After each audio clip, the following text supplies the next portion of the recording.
여러분 오뚜기 압니까?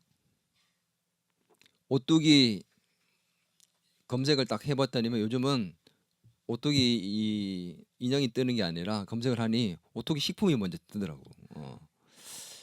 3분 카레 뭐 이런 거. 근데 오뚜기는 가장 중요한 특징이 뭐냐면 넘어져도 다시 일어난다는 거잖아. 알죠? 오뚜기 뭔지. 넘어뜨리면 아이들 장난감인데 넘어뜨리면 다시 일어나고 넘어뜨리면 다시 일어나고 그래서 애들이 너무 재밌으니까 계속해서 보여주는 거죠. 이 오뚜기가 다시 일어나는 넘어져도 다시 일어나는 원리가 뭔 줄 알아요? 이유? 그 오뚜기의 무게 중심 축 그게 오뚜기의 밑 하단에 있기 때문에 다시 일어날 수 있는 겁니다. 무슨 말이냐? 여러분 영상에서 보다시피 오뚜기 무게 중심이 오뚜기 가장 밑에 있어요. 근데 이걸 넘어뜨리면 이 무게 중심이 위로 올라가게 됩니다. 두 번째 그림을 보면 위로 올라가게 되는데 중력이 무거운 것을 밑으로 끌어당기잖아. 그래서 위로 올라갔던 것들이 다시 밑으로 당기면서 자기 자리를 찾으려 하니까 넘어졌던 것이 다시 쑥 일어나게 되는 겁니다. 이해가 되죠? 이해돼요, 안 돼요? 이게 오뚜기의 원리예요. 오뚜기가 다시 일어날 수 있는 건 뭐 때문이라고? 무게 중심의 중심 축이 있기 때문에. 우리 삶의 원리도 마찬가지인 것 같아요. 우리가 다시 일어나기 위해서 우리가 넘어질 때가 있잖아. 무너질 때가 있잖아. 근데 그때 다시 일어나기 위해서 오뚜기처럼 다시 일어나기 위해서는 우리의 삶에도 이게 필요합니다. 바로 무게 중심의 축. 여러분은 어떤 무게 중심의 축을 갖고 있습니까? 이 축이 있어야 여러분이 다시 일어날 수가 있거든. 어떤 사람은 돈을 축이라고 생각하는 사람이 있어서 내가 돈만 있으면 다시 일어날 수 있어. 그 사람은 어디에 집중하며 살까요? 돈 버는 데 집중해서 삽니다. 돈만 있으면 돼. 또 어떤 사람은 돈보다 사람이 재산이지. 좋은 사람들 옆에 있으면 얼마든지 다시 일어날 수 있어. 그래서 사람과의 관계를 중요하게 생각하기 때문에 이 사람은 인맥을 맺고 백을 가지기 위해서 온갖 수단과 방법을 가리지 않고 사람을 모읍니다. 가까이 좋은 사람들을 두기 위해서 힘 있는 사람, 돈 있는 사람, 권력 있는 사람. 근데 이런 것들은 결국 영원한 것도 아니며 근원적인 축이 될 수가 없어요. 그것들이 없어지면 내 축이 사라져 버리는 거잖아. 근데 사라지지 않을 수 있는 근원적인 축, 내가 어떤 상황 속에서도 돈도 없고 사람도 없고 아무것도 없어도 나를 일으킬 수 있는 축, 그 중심의 축, 그게 오늘 말씀의 포인트입니다. 여러분에게 이 축이 있기를 바랍니다. 저와 여러분이 무너졌을 때 다시 일어나게 만들 수 있는 근원적인 축이 뭘까? 우리를 다시 일어나게 만드는 그 근원적인 축은 따라합니다. 부활의 축. 부활의 축입니다. 이 부활의 축은 두 가지 축으로 나누어지게 되어 있는데 이 두 가지의 축을 오늘 함께 나누려고 합니다. 첫 번째로 한번 따라하겠습니다. 예수님의 부활에 대한 믿음의 축. 예수님께서 죽으셨다가 다시 살아났다는 것은 역사적인 사실이에요. 역사책에 기록되어 있는 역사적인 사실입니다. 예수님의 부활에 대한 수많은 증거들이 있고 증인들도 있어요. 예수님이 부활하셨을 때 오늘도 우리가 교동문에서 읽었잖아요. 베드로에게 보이셨고 제자들에게 보이셨고 여인들에게 보이셨고 500명이 넘는 그 형제들에게 보이셨고 바울에게도 보이셨고 야고보에도 이런 수많은 사람들이 예수님이 살아난 걸 직접 봤어요. 증인이란 말이야. 근데 예수님은 완전히 죽었잖아.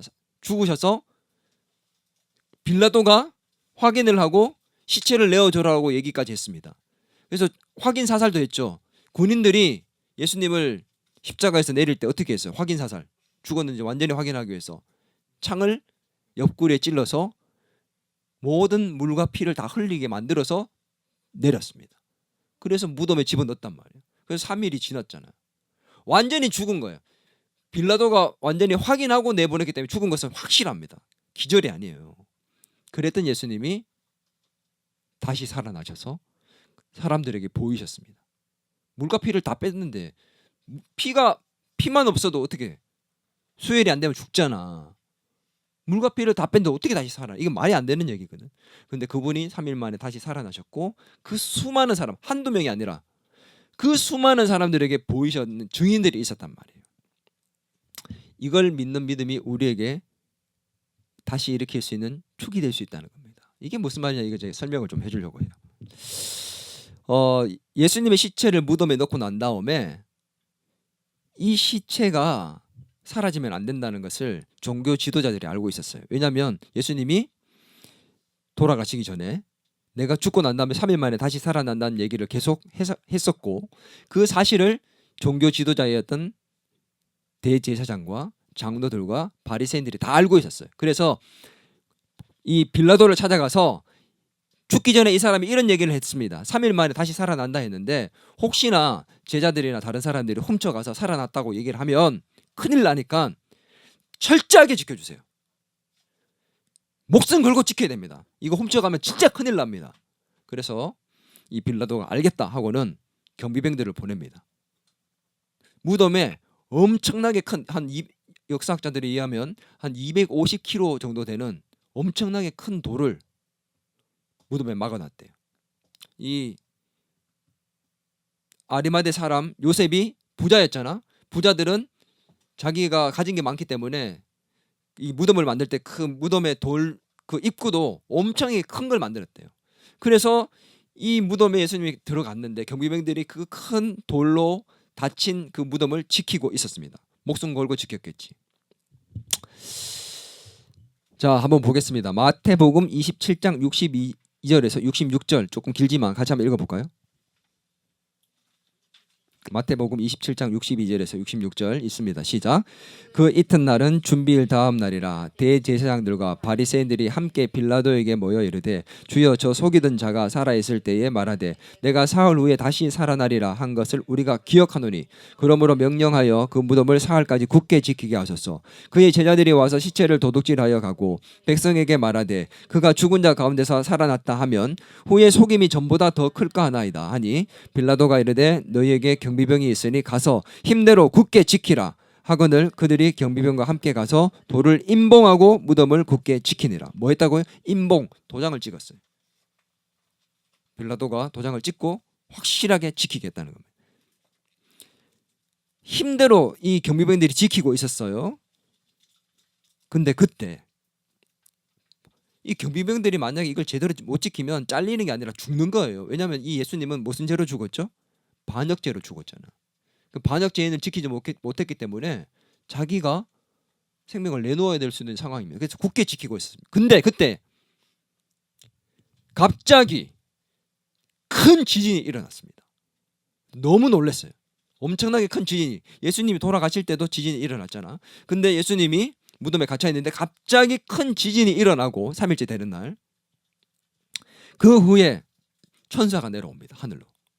하늘에서 천사가 내려와서 그 큰 돌을 굴려버렸습니다. 이 광경을 누가 지켜봤냐? 경비병들이 지켜봤습니다. 너무 놀랍고 사색이 되어서 기절할 정도가 되었고 아무것도 할 수 없는, 정말 소위 요즘 뭐 지린다고 얘기할 정도로 그렇게 정말 벌벌 떨면서 그냥 주저앉아 버린 거겠죠. 그러고 난 다음에 예수님이 사라져 버렸습니다. 이걸 지금 경비병들이 봤어요. 보고 난 다음에 이 본 그대로 대제사장이 뛰어가서 사실을 얘기합니다. 28장 11절입니다. 마태복음 28장 11절에서 13절 같이 읽겠습니다.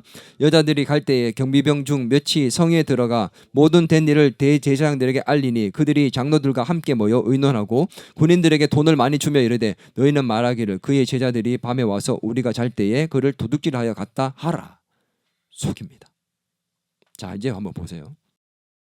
예수님이 직접 살아난 것을 목격하고 대제사장에게 얘기했습니다. 지금 누가 알았어요? 예수님 살아난 걸. 첫 번째, 경비병들. 두 번째, 대제사장들. 이 대제사장들이 장로들과 또 의논을 했습니다. 장로들 전부 다 뭘 알았어요?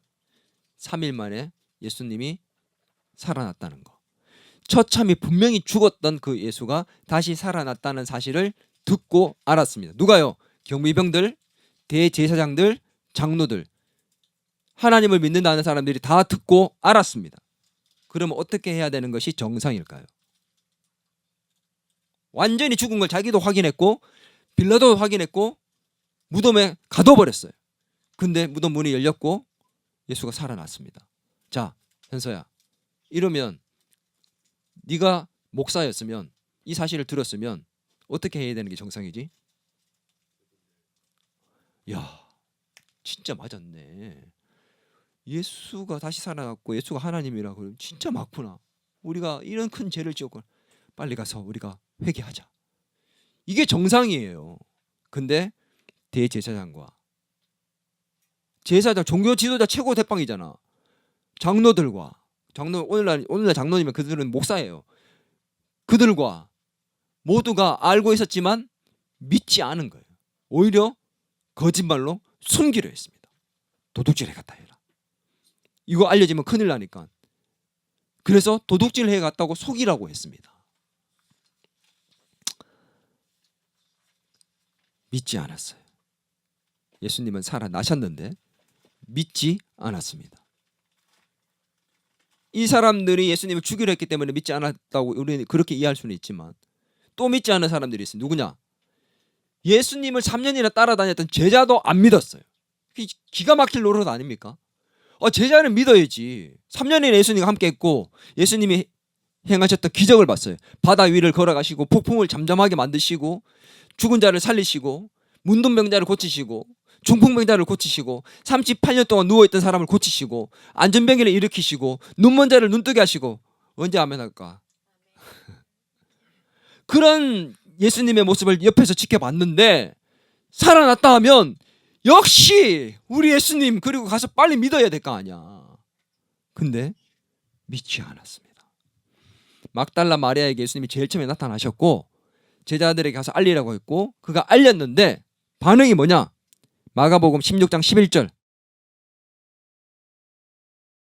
읽습니다. 그들은 예수께서 살아나셨다는 것과 마리아에게 보이셨다는 것을 듣고도 믿지 아니하니라.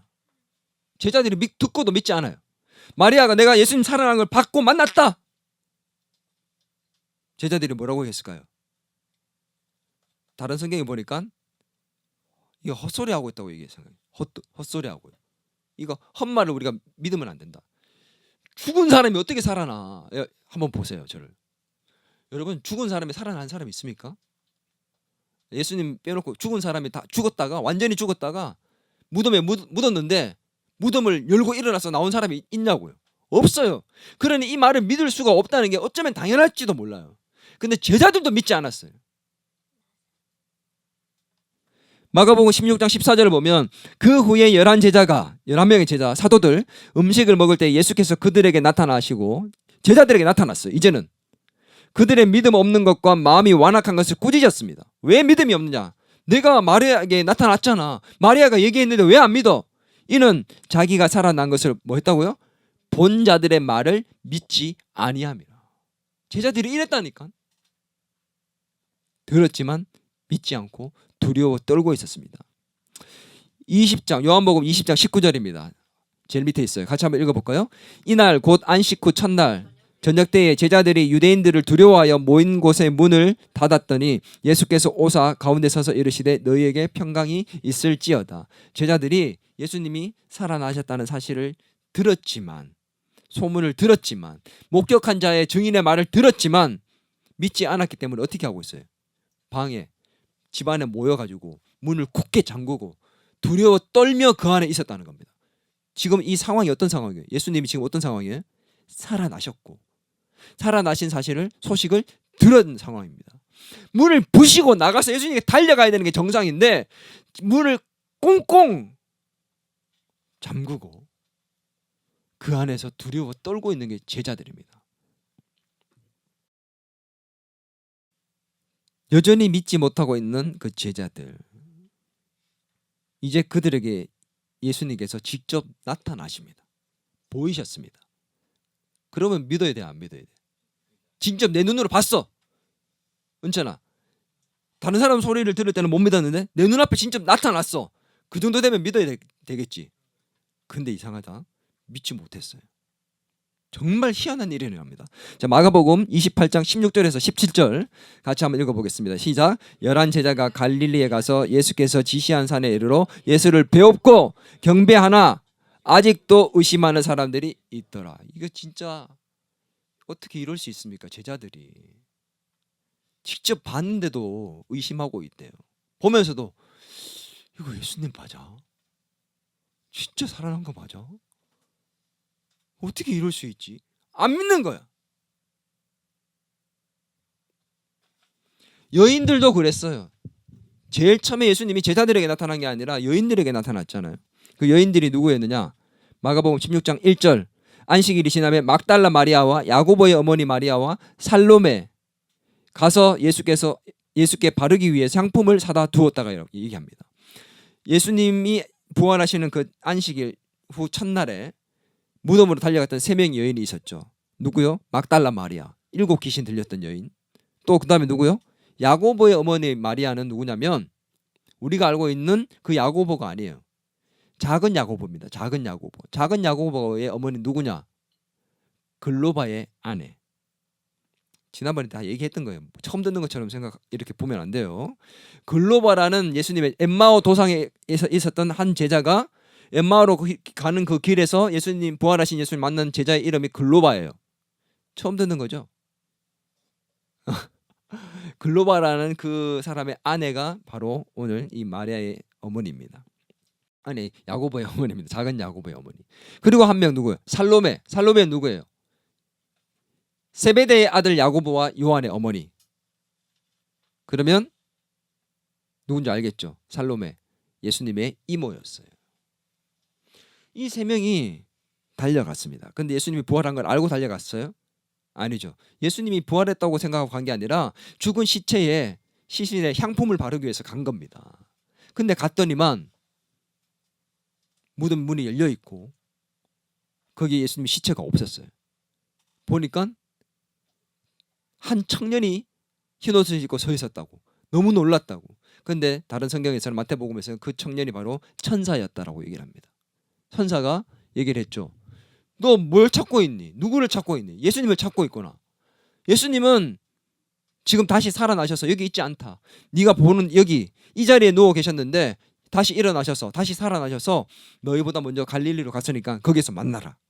살아계실 때 그렇게 얘기했지 않느냐. 다시 살아나서 갈릴리로 갈 거라고 얘기했지 않냐. 빨리 거기 가서 만나라고. 제자들에게 그 얘기를 소식을 전해라. 이렇게 얘기를 했습니다.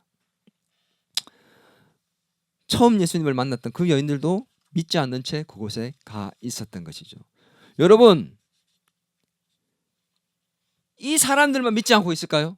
믿지 않았을까요? 지금도 수많은 사람 믿지 않고 있지만 오늘 여기에 있는 다른 사람 다 제쳐놓고 오늘 여기에 앉아있는 우리는 예수님께서 3일 만에 살아났다는 그 사실을 믿고 있냐는 거죠. 이게 믿어지냐는 거죠. 여러분, 직접 묻습니다. 예수님이 다시 3일 만에 살아났다는, 그리고 지금까지 살아 계신다는 사실이 믿어지십니까? 우리 은찬이는 오늘 교회 처음 나왔기 때문에 이게 무슨 말인지 도대체가 이해가 안 될 수도 있어요. 은찬 안 믿어지지? 오, 진짜? 할렐루야. 예, 오. 자, 보세요. 아는 것과 믿는 것은 완전 다른 거예요. 아는 것은 지식입니다. 경비병과 종교 지도자들은 직접 보고 또 직접 들었지만 알았지만 믿지 않았습니다. 아는 것과 믿는 것은 다른 거예요. 예수님이 2000년 전에 죽었다가 살아났다는 사실을 아는 것과 나는 진짜 그것을 믿고 있다는 것은 그 예수님이 죽지 않고 하늘로 올라가서 지금까지 살아있다는, 지금까지 살아계신다니까. 그걸 믿는 것은 다른 문제예요. 제자들이 두려워 떨었던 근본적인 이유가 뭘까요? 예수님이 죽었다고 생각했기 때문에 떠는 거예요. 예수님이 살아계실 때는 절대로 떨지 않았어요. 예수님 제가 다 처리할까요? 칼 빼가지고 그 군사들과 맞짱 떨렸던 게 바로 베드로였습니다. 근데 예수님이 잡히고 예수님이 죽으니까 벌벌 떨고 있는 거예요.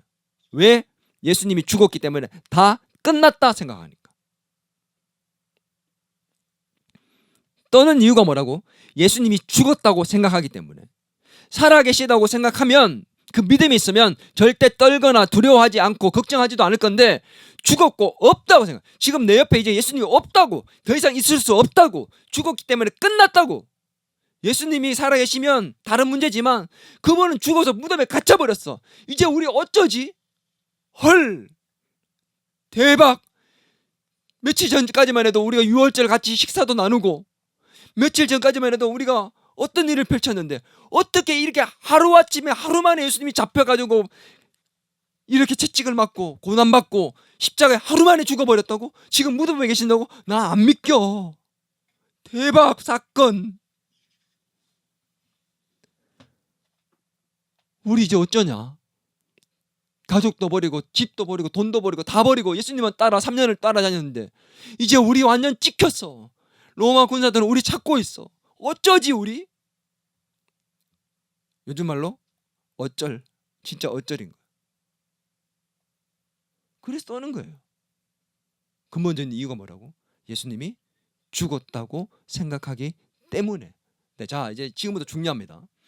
예수님이 죽었다고 그렇게 걱정하고 염려하고 떨고 있는 그 상황 속에 예수님은 지금 어떤 존재입니까? 부활하셔서 살아있는 상태예요. 자 다시, 그들이 그렇게 두려워 떨고 걱정하고 염려하고 있는 그 상태에 예수님은 다시 살아나셔서 부활하셔서 살아있는 상황이라고. 근데 여인들은 무덤을 찾아갔을 때 예수님은 이미 살아나셨습니다. 근데 뭐라고 얘기했습니까? 천사가 어찌하여 살은 자를 죽은 자 가운데서 찾느냐 이렇게 얘기했습니다. 어찌하여 살아있는 자를 죽은 자 가운데서 찾느냐. 그게 오늘 어쩌면 우리 수많은 그리스도인들의 모습입니다. 예수님이 여전히 죽어있는 그대로 살아가신 것이 아니라 죽어있는 채로 그냥 머물러 있는 거예요. 무덤에 여전히 머물러 있어요. 예수님이 그냥 죽어 계신 채로 죽은 자 가운데 있는 겁니다. 내 삶에 살아있는 분이 아니에요. 부활하셔서 함께 하시는 분이 아니에요. 부활의 능력을 베푸는 분이 아니에요. 그거 어떻게 알 수 있냐고요? 두려워 떨고 있는 나를 보면 알 수 있습니다. 두려워 떨고 있는 자는 믿고 있는 자가 아니라 알고 있는 자입니다. 지식을 갖고 있는 자입니다. 진짜 두려워 떨면 진짜 믿으면 두려워 떨지 않습니다. 아멘. 생각해봐. 이거 진짜 이거 그렇지 않을까요? 예수님이 하나님이신데 그분이 다시 죽음을 깨고 일어나서 지금도 살아계시고 그분이 내 옆에 계신다고 생각하면, 이 부활하신 주님이 지금도 살아계시고 이걸 믿고 있다면 떨 일이 뭐가 있습니까 도대체? 이걸 믿지 못하고 우리가 이 믿음이 약해질 그 순간부터 우리는 두려워 떨기 시작하는 겁니다. 걱정 염려가 막 산더미처럼 쌓이는 거예요. 내 눈앞에는 뭐가 이제 끝났다. 예수님 죽었고 무덤에 갇혔다. 끝이다. 끝. 더 이상 우리 희망이 없다. 예수님이 안 계시는데 뭘 하겠냐고. 그게 뭐만 보입니까? 우리를 잡아서 죽이려고 하는 혈안이 된 로마 군인들만 보입니다. 종교 지도자들만 보입니다. 우리를 어떻게 잡아서 죽일까 하는.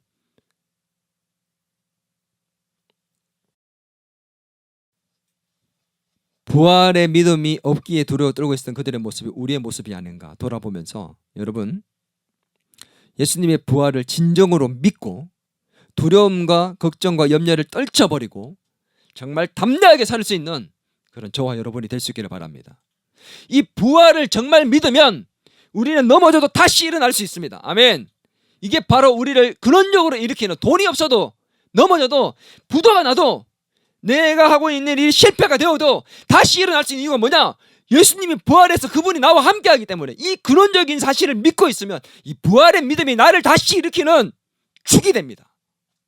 아멘. 두 번째, 더 중요한 게 있습니다. 따라합니다. 부활의 능력을 가진 삶. 부활을 믿는 축이 있는가 하면 이번에는 부활의 능력이 내 삶에 있어야 됩니다. 아멘. 이 부활의 능력을 가진 삶이 우리의 삶의 축이 되어야 됩니다. 자, 예수님은 오늘도 우리가 교도문에서 읽었지만 죽었다가 살아나시면서 어떻게 됐냐면, 따라합니다. 부활의 첫 열매가 되셨다. 오늘 교도문을 읽었습니다. 기억나죠? 부활의 첫 열매가 되셨다고 나옵니다. 이게 참 중요한 겁니다. 다시 오실 때 우리가 다시 부활할 수 있다는 사실을 우리에게 보여주는 거거든요. 예수님 다시 재림하실 때. 여러분, 예수 믿으면 영원히 삽니다. 영생을 얻습니다. 라는 말 들어봤죠? 근데 우리가 예수 믿으면 영원히 살아요? 여러분, 예수 믿으면 안 죽어요? 죽잖아. 예수 믿는 사람 다 죽어요. 근데 왜 영생을 얻었다고 얘기합니까? 왜 영원히 산다고 합니까? 우리가 죽는 것은 진짜 끝나는 게 아니에요. 죽지만 예수님이 오실 때 우리가 다시 육체를 입고 흙으로 돌아간 육체가 다시 살아나고 우리의 영혼이 합쳐져서 다시 우리가 이 몸으로 살 수 있게 되기 때문에 우리가 죽는 것은 끝나는 게 아니라 따라합니다. 잠자는 것이다. 죽는 게 자는 거예요. 그래서 다시 일어나서 우리 이 몸으로 다시 영원히 삽니다. 이렇게 만난다니까 우리가 다시 나중에. 그래서 우리는 진짜 영원히 사는 겁니다. 아멘. 근데 거기에 첫 열매가 예수님이 되셨다는 겁니다. 이게 왜 중요하냐면 여러분 그 예전에 옛날에는 흑사병이라는 게 있었습니다. 알죠? 이게 전 세계의 전염병으로 돌아서 수많은 사람들이 죽었습니다. 예전에 우리나라에서는 100년도 안 됐죠. 아니 몇십 년 전만 해도 폐병에 걸리면 결핵에 걸리면 폐병이라고 하죠. 결핵에 걸리면 다 죽었어요. 거의 치사율이 90% 이상이었습니다. 결핵에 걸리면. 지금 결핵 걸려서 죽는 사람이 있습니까? 없죠. 우리 중에도 걸렸다가 약만 한 1년 먹으면 요즘 다 나아요. 근데 예전에는 몇십 년 전만 해도 결핵 걸리면 다 죽었어요. 죽는 병이라 했습니다. 흑사병도 마찬가지였고. 그런데 누군가 한 사람이 약으로 치료받아서 낫게 됐습니다. 누군가 한 명이 나오면 그때부터는 그 병은 정복되는 겁니다. 무슨 말인지 이해돼요? 그 뒤로는 그 병에 걸려도 다 낫게 되는 겁니다. 첫 나은 환자, 첫 열매자가 나오면 그때부터는 그것은 정복되는 겁니다. 예수님이 죽었지만 스스로 죽음을 깨고 정복하고 일어났습니다. 그래서 우리도 이제 죽음을 정복할 수 있는 길이 열린 겁니다. 죽음을 깨고 죽음의 문을 열고 부활하신 그 주님이 첫 열매가 됐기 때문에 우리도 다시 부활할 수 있고 영원히 살 수 있는 존재가 된 겁니다. 그 길이 열렸다고요. 이제 그 예수님께서 부활하신 이후에 부활의 첫 열매가 됐고 예수님이 재림하시면 그때 우리가 다시 영생을 얻을 수 있지만 너무 길잖아. 우리 이 땅에서도 살아야 되잖아. 이 땅에 사는 동안에 우리 부활은 우리하고 아무 관계가 없을까? 그게 아니라는 겁니다. 그 부활은 어떤 거예요? 죽음을 이기고 살아나신 하나님의 능력입니다. 부활은. 하나님의 능력의 절정이 뭐냐? 부활의 능력이에요. 죽음을 깨트려버린 능력입니다. 여러분 죽음을 어떻게 이겨요? 근데 예수님이 이겼다는 그 능력이 있다는 것인데 그 능력이 내 삶에 있어야 된다는 겁니다. 아멘. 이걸 이제 제가 설명을 해줄 겁니다. 부활의 능력이 우리에게 있어야 됩니다. 우리 현서나 은찬이에게 예수님의 그 부활의 능력이 있는 그런 힘 있는 인생이 되었으면 좋겠어. 이게 설명을 잘 들어야 돼. 오늘 여인들은 부활하신 예수님을 못 만났잖아요. 못 만났어요. 예수님 부활하는 장면을 직접 목격한 사람도 없을 뿐만 아니라 이 여인들은 찾아갔지만 못 만났습니다. 근데 거기에 누가 있었어요? 천사가 있었잖아. 그 천사가 그 여인들에게 뭐라고 얘기한 줄 압니까? 그 여인들에게 중요한 말을 합니다. 예수님이 여기서 살아나셔서 여기 계시지 않는다. 그러고 난 다음에 아주 중요한 말을 덧붙였습니다. 그게 뭐냐? 마가복음 16장 7절 같이 한번 읽어보겠습니다. 7절입니다. 시작. 가서 그의 제자들과 베드로에게 이르되 예수께서 너희보다 먼저 갈릴리로 가시나니 전에 너희에게 말씀하신 대로 너희가 거기서 배우리라 하라 하는지라. 무슨 말을요? 예수님이 먼저 갈릴리로 가셨다. 거기에서 만날 거야. 가. 제자들에게 얘기해. 먼저 갈릴리로 가라는 그 말을 천사가 했습니다. 그 후에 막달라 마리아가 가고 있는데 예수님이 나타나셨어요. 막달라 마리아를 만나서 예수님이 뭐라고 했느냐? 제자들에게 갈릴리로 가라고 얘기해라. 내가 거기서 제자들을 만날 것이다. 그 예수님이 직접 이번에는 막달라 마리아에게 얘기했습니다. 십자가에 죽기 전에 내가 갈릴리에서 14장 28절에 보면 예수님이 그렇게 얘기합니다. 내가 살아난 후에 너희보다 먼저 갈릴리로 가리라고 얘기했고, 죽고 난 다음에 살아났더니 천사가 얘기했고, 그 다음에는 예수님이 직접 또 얘기합니다. 갈릴리로 가서 만나자. 도대체 갈릴리가 뭐길래? 부활하신 예수님이 지금 제자들은 어디 있어요? 예루살렘에 있었어요. 예수님도 예루살렘에서 살아나셨고, 그냥 예루살렘 만나면 되잖아. 근데 왜 굳이 갈릴리 어딘지 알죠? 예루살렘 어딘지 알지? 예루살렘. 그다음 어디요? 사마리아, 나사렛, 가버나움. 그 나사렛과 가버나움에 있는 그 지역이 갈릴리란 말이야. 그 지역까지 굳이 가서 만나야 되는 이유가 뭐냐는 갈릴리. 근데 그렇게까지 하셨던 것은 그 갈릴리로 가서 만나는 게 중요했기 때문에, 예수님께서 그렇게 중요했기 때문에 얘기를 계속 하셨던 겁니다. 도대체 갈릴리로 가서 만나는 것이 어떤 의미가 있는가? 왜 그렇게 갈릴리로 가라고 말씀하시고 예수님이 중요하게 여기셨는가? 오늘 우리는 그것을 이제 살펴봐야 할 겁니다. 자, 이 부활하신 예수님께서 갈릴리에서 예수님을 만나려고 했던 이유. 자, 근데 예수님이 부활해서 갈릴리로 먼저 가서 있을 거고 만난다고 했는데 실제로는요, 예루살렘에서 먼저 만나셨어요. 예루살렘에서 갈릴리로 가기 전에 예루살렘에서 집에 모여 있을 때 벌벌 떨고 있잖아. 예수님이 문이 잠겨 있는데 문을 쑥 통과해서 들어와 버렸습니다. 들어와서 만났습니다. 몇 번이나 만났냐? 2번 만났습니다. 그리고 갈릴리로 가서 만난 거는 몇 번째요? 몇 번째요? 자, 제가 지금 얘기하고 있습니다. 몇 번째요? 3번째. 부활하신 이후에 3번째로 만나신 게 갈릴리에서 만난 거예요. 여러분, 부활하신 예수님이 나타났고 만났습니다. 그렇게 벌벌 떨고 있다가도 예수님을 만났으면 제자들이 어떻게 해야 되는 게 정상이죠? 예수님 정말 살아나셨군요. 저 이제 끝나는 줄 알았는데 어떻게 이렇게 예수님 바지 붙들고 매달리고 어디 이제 절대 떠나지 마세요. 어떻게 이렇게 우리를 놀라게 하십니까? 차라리 죽지를 말지. 막 그렇게 예수님 붙들어야 되는데 2번이나 만났는데 제자들이 붙들지 않아요. 붙들었다는 얘기도 나오지 않습니다. 예수님과 제자들은 헤어졌고 제자들은 갈릴리로 가버립니다. 그곳을 예수님 찾아가셔서 거기에서 예수님께서 제자들을 만납니다. 디베라 호수, 갈릴리 호수에서 예수님이 제자들을 만나는데 찾아가셨습니다. 어떻게 하셨느냐? 가니까 제자들이, 베드로와 포함된 6명의 제자들이 밤새도록 고기를 잡는데 고기가 안 잡혀. 이 고기가 안 잡히니까 고생만 하고 이제 새벽이 이제 다 되었어요. 그때 이 바닷가에서 예수님이 제자들에게 얘기합니다. 그물을 배 오른편에 던져봐. 그렇게 얘기했더니 이 제자들이 그물을 배 오른편에 던졌어요.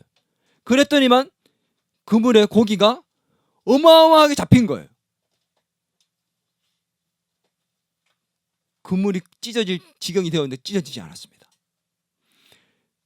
이 상황은 제자들에게 너무도 익숙한 상황이에요. 어떤 상황이에요? 처음에 예수님이 제자들을 불렀을 때의 상황입니다. 자, 예수님이 왜 갈릴리를 그렇게 중요하게 생각하느냐? 예수님이 갈릴리로 가서 뭘 했는지 보면 알 수 있겠죠. 근데 예수님이 가서 뭐 했다는 거예요? 제자들이 바닷가에 있을 때 예수님이 처음 만났을 때 그 장면을 그대로 지금 재현해 주신 겁니다. 물고기가 안 잡히게 하고 배 오른편에 던졌더니 엄청나게 잡혔습니다. 예수님이 제자들을 처음 불렀을 때 그 장면 그대로를 지금 재현시키신 거죠. 누가 제일 먼저 깨달았을까요? 베드로입니다. 정말 베드로가 제일 먼저 깨달았어요. 그리고는 어떻게 해요? 바다로 뛰어들어서 제일 먼저 뛰어들어서 예수님께로 달려갑니다. 그랬더니 예수님 앞에 달려갔더니 예수님이 거기에 성경에 보니까 요한복음 보면 예수님 뭐 하고 있는 줄 아세요? 물고기를 굽고 계셨습니다. 떡과 물고기를 굽고 계셨습니다. 근데 그 앞에 뭐가 있었습니까? 숯불이 있었어요. 베드로가 제일 먼저 뛰쳐갔는데 거기에 숯불이 있었습니다. 그 숯불을 보고 베드로는 뭐라고 생각했을까요? 뭘 생각했을까요? 숯불 앞에서 예수님을 부인하고 저주했던 자기의 모습을 떠올리게 됩니다. 얼마나 부끄러웠을까요? 하필이면 숯불을 놓고 베드로를 만나신 거 예수님. 고기를 구워 먹고 난 다음 물고기를 구워 먹고 예수님이 제자 베드로에게 물어보셨죠. 뭐라고 묻습니까? 네가 나를 사랑하느냐? 3번을 묻습니다. 3번 부인한 그 베드로에게 3번에 회복할 수 있는 기회를 주셨습니다. 그리고 뭐라고요? 네가 내 양을 먹이라. 내 양을 치라. 너는 앞으로 순교할 것이다. 그의 사명과 그의 앞날을 말씀해 주셨습니다. 이게 예수님이 갈릴리로 가셔서 하신 일입니다. 뭐 때문에 갈릴리로 갔다는 거예요? 3년을 그 갈릴리에서 가버나움에서 예수님이 제자들이 함께 사역했습니다. 모든 것을 거의 대부분 거기서 보냈습니다. 뭐 하시기 위해서 갔을까요? 예수님은 제자들을 회복시키시고 다시 사명을 주시기 위해서 그 갈릴리로 제자들을 오라가시고 거기에서 만나신 거예요. 먼저 갈릴리로 간 이유가 그겁니다. 제자들이 예수님 붙들지 않았잖아. 못 붙들었죠. 왜? 예수님이 십자가에 못 박힐 때 다 전부 다 도망간 거예요. 이런 거죠. 한번 보세요. 예수님이 십자가에서 살아나고 난 다음에 죽고 난 다음에 3일 만에 살아났습니다. 누가 제일 먼저 보고 싶었을까요? 저 이제 생각해봤죠. 예수님 누구 제일 보고 싶었을까? 어머니? 그럴 수도 있지. 가족? 그럴 수도 있지.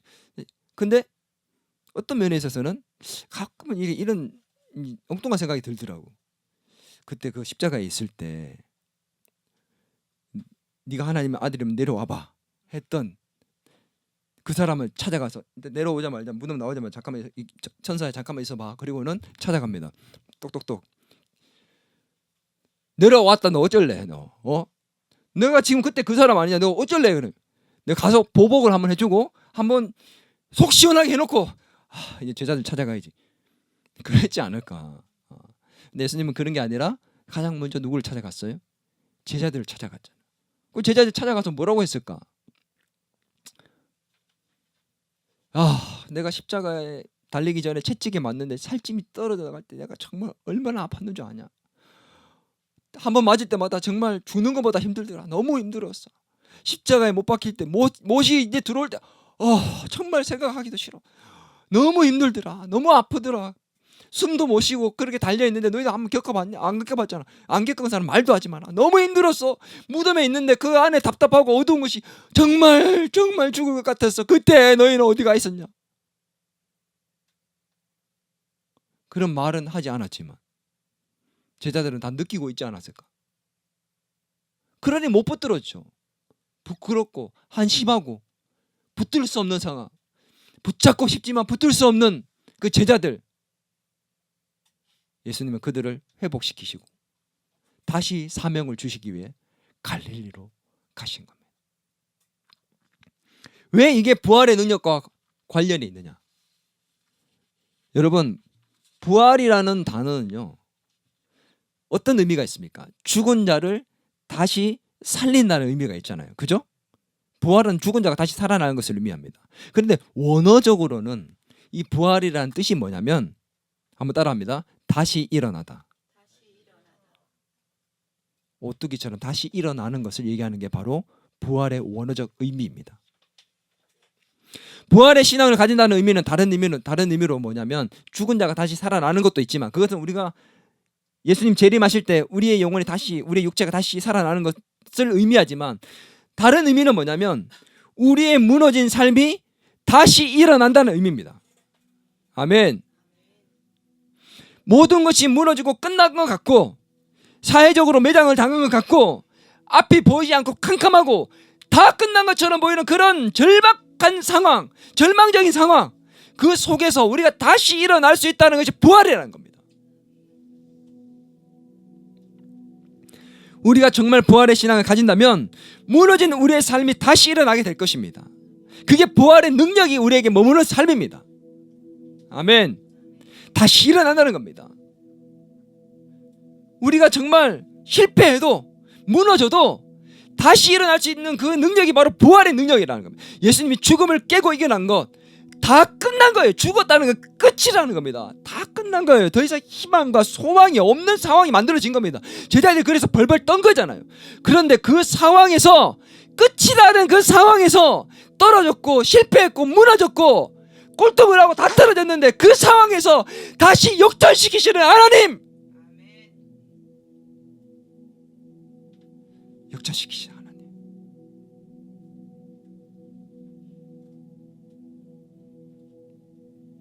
끝났단 말이야. 나 더 이상 할 수 없는 상황이 됐단 말이야. 누가 봐도 더 이상 희망이 없는 상황이란 말이야. 근데 예수님은 살아나셨고 그들을 다시 일으키셨습니다. 회복시키셨습니다. 오늘 여러분의 갈릴리가 어디입니까? 바로 여기입니다. 예수님은 우리보다 먼저 여기 오셔서 우리를 만나시고 우리를 다시 회복시키기 원하십니다. 준서야, 다시 일어나라. 이래야 다시 일어나라. 체리나, 다시 일어나라.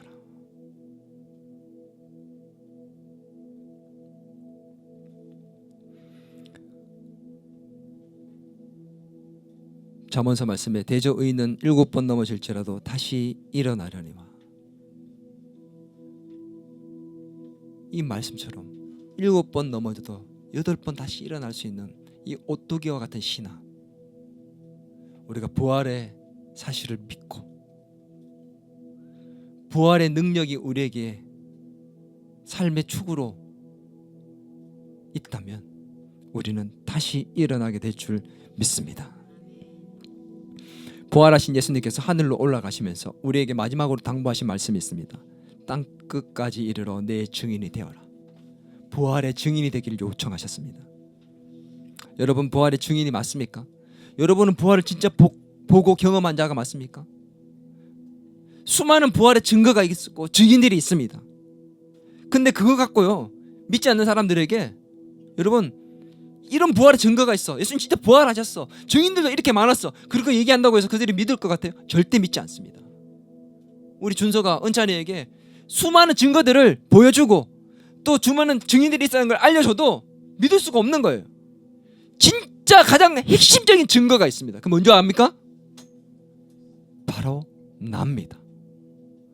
내가 살아있는 그 자체가 돼요. 증거 자체가 되어야 됩니다. 내가 부활의 증거가 되고 증인이 되어야지만 사람들은 나를 보고 예수님의 부활을 믿게 되는 겁니다. 모두가 볼 때 너 이제 인생 끝났어, 너 이제 끝이야, 희망이 없어, 너 실패했지, 너 부도났지, 너 망했지, 너 꼴등했지, 너 떨어졌지, 너 이제 끝이야, 희망이 없어. 그랬는데 그런 내가 예수님으로 인해서, 부활하신 예수님으로 인해서 다시 일어나고 회복하는 모습, 있을 수 없는 죽음을 깨뜨리고 일어난 그 부활의 능력이 내 삶에 나타나는 것을 그들에게 내가 삶으로 보여주는 내가 증거가 될 때, 나로 인해서 수많은 영혼들이 주께로 돌아오게 될 것입니다. 여러분, 실패했습니까? 무너졌습니까? 떨어졌습니까? 두려워하지 마십시오.